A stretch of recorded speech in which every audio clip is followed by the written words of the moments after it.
Why don't we do this? Why don't we get off our campaign speeches and get down to some practical questions about what this law means, and then we'll have closing statements. And I started by asking Stewart a question that relates to the card jack or majority status as relates to getting cards, soliciting cards. You've tarred and feathered employers with bullying tactics that they use to keep employees from feeling that they have the right to vote for a union, despite the fact that they do that in a secret ballot booth in which they cast their ballot. What protections exist? And don't tell me AA1, because you've already identified the remedies, I'm sorry, AB1, because you've already identified the remedies are insignificant under AB1. What protects the worker's right to freely decide without coercion by a union organizer in a local bar or at their home knocking on their door from feeling the pressure of coercion to sign union cards to build the majority that you speak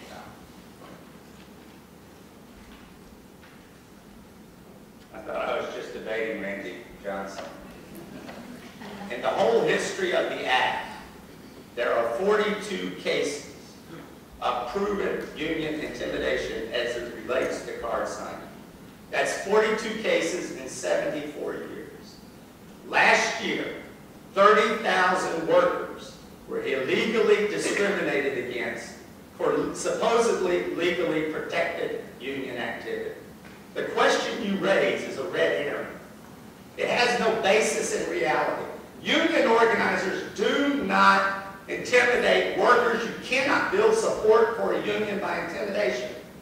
Let me suggest this, that it is much less intimidating and much fairer for a worker to sit at his or her kitchen table with their spouse and maybe their children and sign a card at home than it is for a worker to walk past the boss's office, the boss's observer, with the boss knowing exactly how they're going to vote because the boss has had 45 days to question and re-question every worker in that facility and knows how everybody is going to vote. It is not a secret ballot.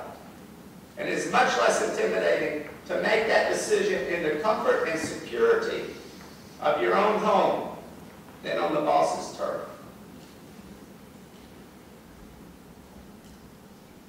Yeah, I ask both of you, whoever wants to go first. I know that the union's concern is not really the secret ballot itself, it's what leads up to the secret ballot.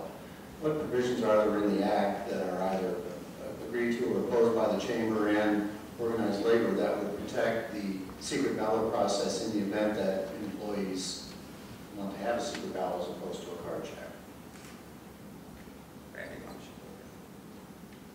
Well, we would, if we wanted to have a secret ballot election, that's exactly what we would support. And a recent case that came out of the Dana case was where actually the NLRB decided where, very, very interesting case, with the NLR, if an employer and a union agreed through neutrality provision or otherwise to voluntary recognition, employees can petition the National Labor Relations Board for a secret ballot election if in case they're unhappy with the decision between the employer and the union.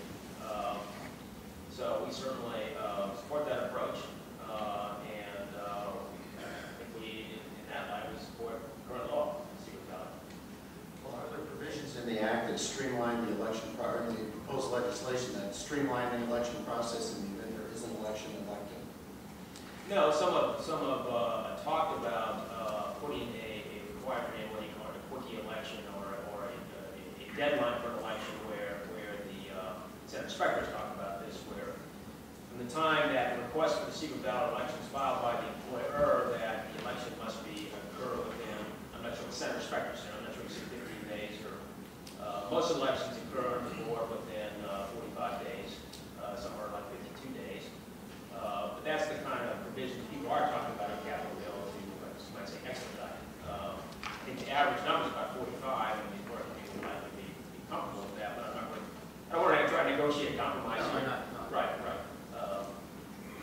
I think that's what you're referring to, kind of quickie election provision that we're talking about.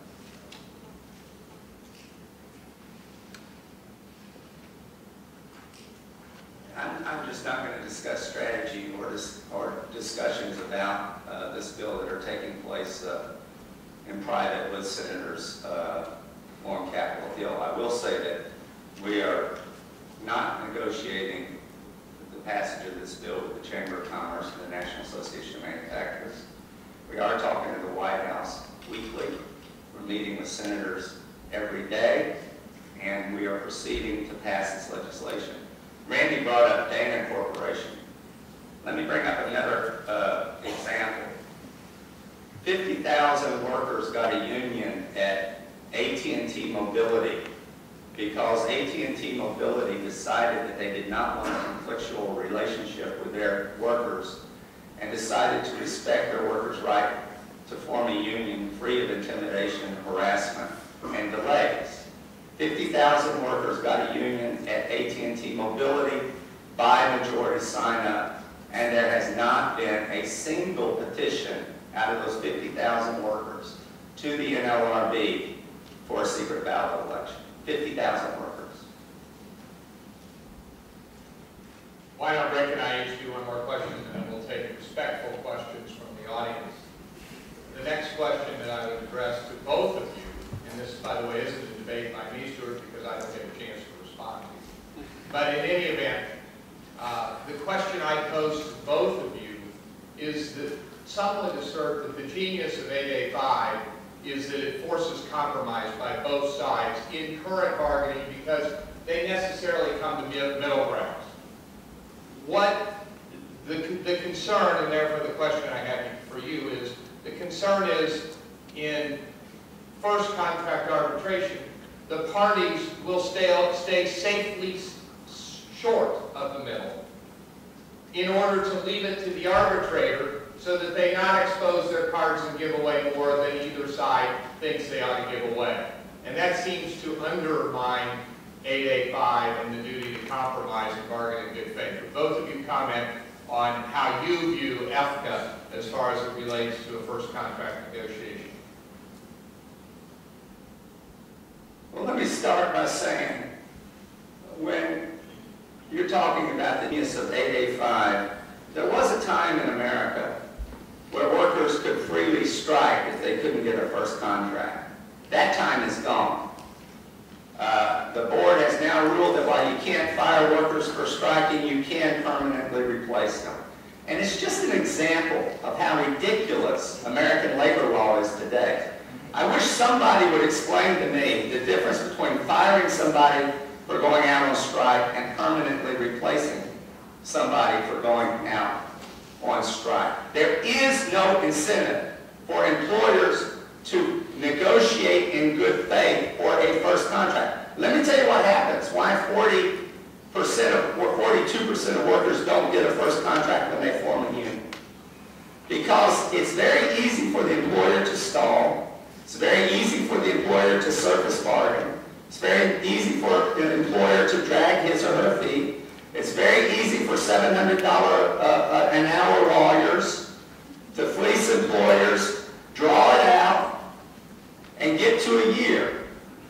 When then the window opens and the employer can find the cousin of a manager or the brother-in-law of a manager to circulate a decertification petition. And that happens all the time. There was a case of Comcast workers in Pittsburgh, Pennsylvania. They went through 6 elections, card signing, the NLRB corporate-dominated election process, and 4 decertifications in 6 years before they got their first contract. That cannot stand.